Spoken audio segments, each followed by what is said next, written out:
This is just a few questions from Chicago. I'm Marc Sims, your host, and I have Jonathan Coleman on the line. Jonathan Coleman is from Detroit, Michigan.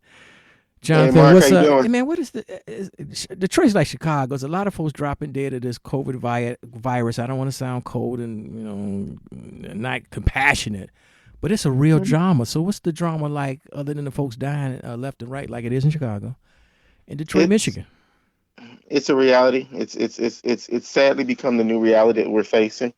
Um, Everybody's trying to take their the thing about flattening the curve seriously, but you still have people that I guess this is any city that may ignore it, and I think that's the thing that may be slowing us down. And because I think this is almost uh, a communal virus in a sense. It needs people to be in small spaces to thrive, and if we don't uh, if we don't push that social distancing, we just giving it more space to live and stuff like that. But Jonathan, I thought the social distancing should last. I'm not, of course, an epidemiologist. No, but in a week to a month, and then maybe we're slowly going back to a new normal. So is Detroit are the leaders of Detroit talking about going back to a new normal? I haven't really heard yet anything about the new normal. I know we just got our our stay-at-home order extended by our governor, so I think we're at April 30th now.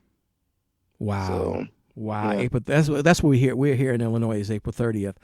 But here in Chicago, I don't see a lot of people talking about. I mean, the elected officials talking about boosting the immune system of the masses of us citizens. In Detroit and in Michigan, are the leaders, the political leaders, discussing how we should boost our immune system? That's another thing too, because I've been reading about or reading some articles about that, how to naturally boost your immune system, the things and the medicines and well, not the natural uh, remedies that you can use to boost your current immune system. And I think that should be something. I think it's and I have to look into it more. I think it's things that you can change in your diet, and I think it's stuff that you don't even mind changing in your diet. Like if they told you, "Hey, if you all you have to do is eat oranges, and you won't get COVID-19," you'll see people filing in to get oranges and orange juice, and even trying to grow a tree in their backyard if they could. Because I was reading, So you're absolutely right. I totally agree. I was reading somewhere, I read some of the stuff in Detroit, and the COVID virus is serious, and people are being affected and getting affected.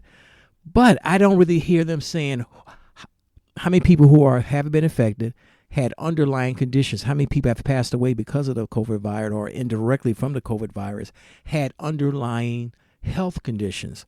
Are they yes, reporting that kind of stuff in Detroit?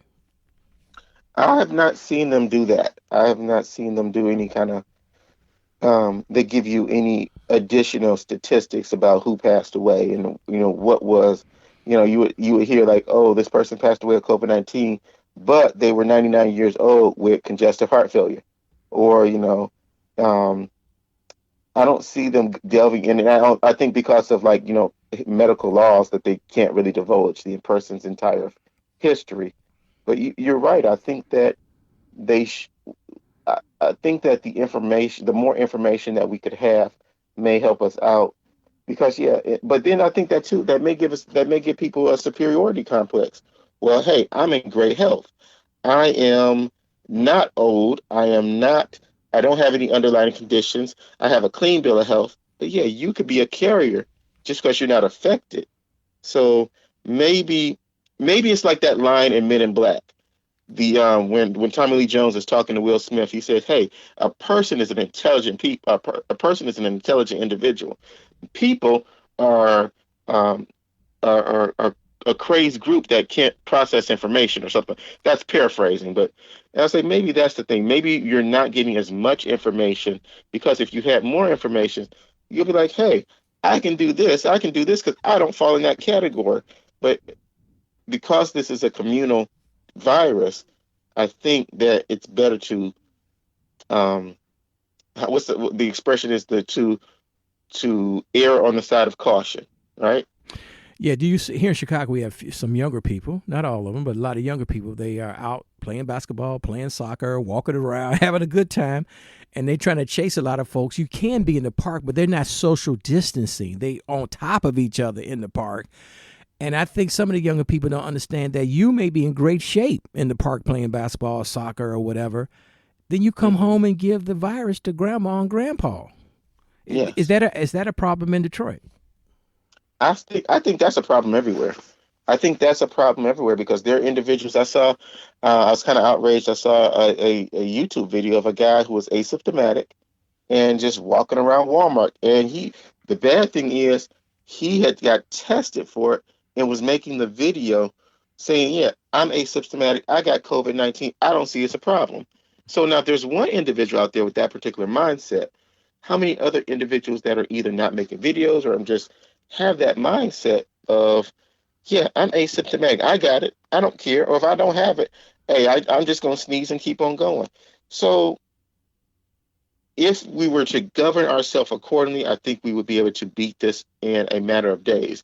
But when you have individuals who are willing and unwilling carriers of a virus because they're non-symptomatic, then I believe that that's the issue because you they don't. I don't think that the government right now knows how to beat this. Besides not having someone around to give it to. I think if they had, and I think even they said like they had a deal with Johnson and Johnson for like $1 billion, the government for a vaccine, but it's not going to be ready till 2021. So worst case scenario, if there is a miracle cure, a pill that you can go get from your pharmacy that will eradicate this or make it so that we can actually do it, it ain't going to be ready for a whole year. Okay, Well, I can't wait a so whole year because I got to go back to work, and I think everybody in Detroit, a lot of folks have jobs where they have to go outside and work. They work somewhere. They don't work in their house, so they're gonna have to figure out something very quickly. Otherwise, you're gonna have riots in the streets. I hope we don't have riots in the yeah, streets. We're gonna have to figure out that's something soon. So I'll call you back in about a couple of weeks to see how Detroit's doing, and maybe sometime in May, maybe we'll start going back to a new normal. that's my hope and my prayer that but there's going to be, I think there's going to be another thing too, is that how do you plan for the new normal? Oh, they better be planning now because I got plans. I'm planning to do something. Not something rash, but I'm going to do something. Yeah, Jonathan Coleman, it's because been a pleasure. I'll see you in about a month or 3 weeks, and take good care of yourself in Detroit, Michigan. sounds like a plan. Thank you so much.